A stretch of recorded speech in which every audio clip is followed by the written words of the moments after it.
So I'd like to say good evening to the brave warriors, the mighty soldiers, the supporters, onlookers, and hello to everyone here tonight. I do not take your presence for granted. I stand boldly today in the grace, peace, and yes, joy of Jesus Christ. He is my Lord and my keeper.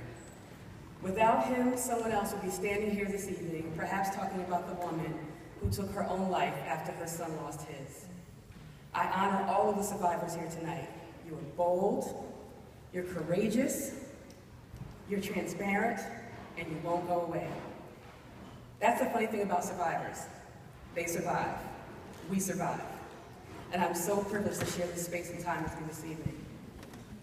Ironically, I was struggling this year about whether I'd be attending, and now I know I was meant to be here.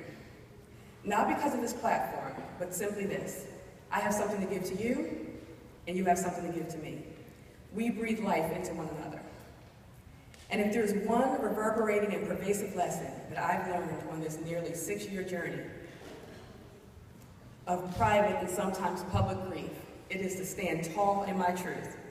I stand tall in my truth tonight, and I invite you to boldly embrace your own truth as well. My son, Justin Emmanuel Wilson, I speak your name.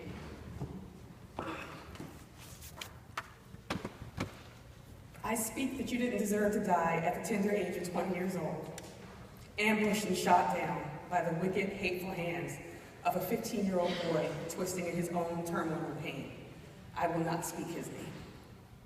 You took my son, but you didn't take his legacy, and you didn't take my soul. One day, with God's unyielding grace, I will be able to forgive you. I stand tall today on behalf of Justin and every imperfect victim. My son Justin was strong and vulnerable, funny and somber, loving and sometimes emotionally unavailable. He loved math, sports statistics, Jeopardy, and political debate. He loved Tupac and Sam Cooke.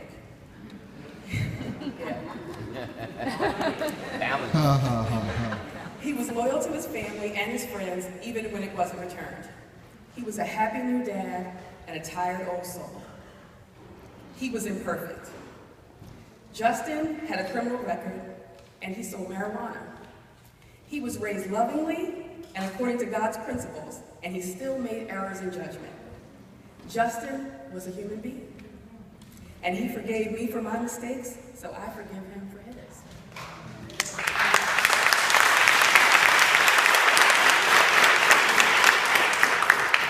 When he was murdered, there was no sympathetic news coverage, no tender portraits drawn of him on canvas, or citywide marches. But Justin was murdered the same as a carefree jogger, the man walking his dog, and the sweet children are caught up in the stray gunfire. There were, however, dedicated professional detectives who solved his case and treated us with dignity and respect. So I say thank you to Detective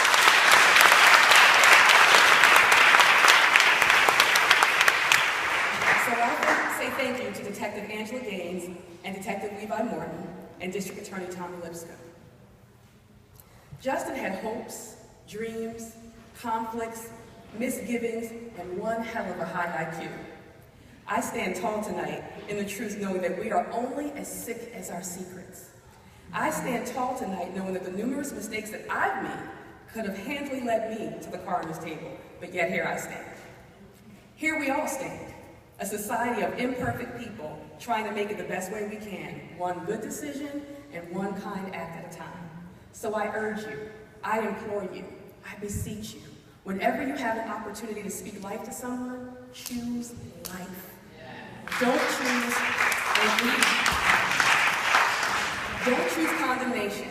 Don't choose microscopic judgment, shaming or blaming. Choose life, choose mercy, choose kindness, choose love. Choose love. Now, since I've timed my talk about 100 times, I know I have like 2 minutes left. So I'm going to close with a poem that I wrote for my baby, my firstborn heartbeat, and I recite it on behalf of the bravest warriors that I know, my husband Terrence, my daughter Destiny, my son Devin, Justin's fiance Fatima, also now my daughter, in all the ways that count, and my apple, Justin's daughter, my granddaughter, Janiyah Justine. And I also salute my co-survivors, Cheryl and Joel Say, Elizabeth Irwin, Dee Scott, Minnie Simon, and all my sisters and brothers who've lost children. We reign in survival together. You are my heroes. Now for the poem before I whittle away these 2 minutes. The name of this poem is I Am What I Always Was. First and foremost, I am a mother. It was my destiny before I was even formed. Motherhood chose me before I knew a bird or a bee. Where can I go? Being a mama is all I know. He grew in my womb, his heartbeat, my soul. I took it for granted he'd see me grow old. Said goodbye, way too early. Who told you that you could leave me? All those parenting books, they deceived me. People ask, how many children do you have? To strangers I say 2, afraid to say 3, because I'm petrified they'll want an explanation from me. Boys, girls, what are their ages? When I say my oldest is dead, some shrink back like homicide is contagious. I'm just a book with many missing pages.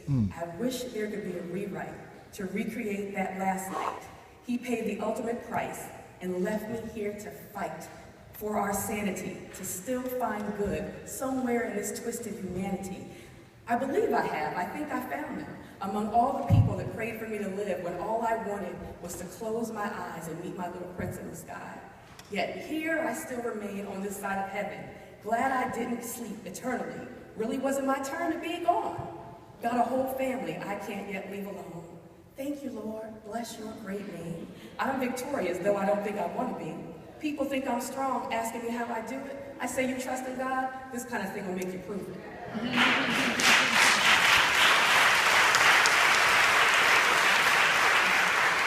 I am a rock to the point of my own crumbling. Nights find me in a corner mumbling, long ago lullabies, nursery rhymes, hymns and mama songs. Remember when my life was mostly rights with only a little wrong. Those days have come and gone. Now I have a new normal. That old me has been disintegrated. And I look back over the last several years and I just hate it. But then I look into the faces of my many, many blessings. Justin, I'm still repping. Your life expectancy was shorter, but this legacy is large. It's growing through your daughter. We raise her, we love her, and speak the words as if you taught her. First and foremost, I am a mother. Thank you.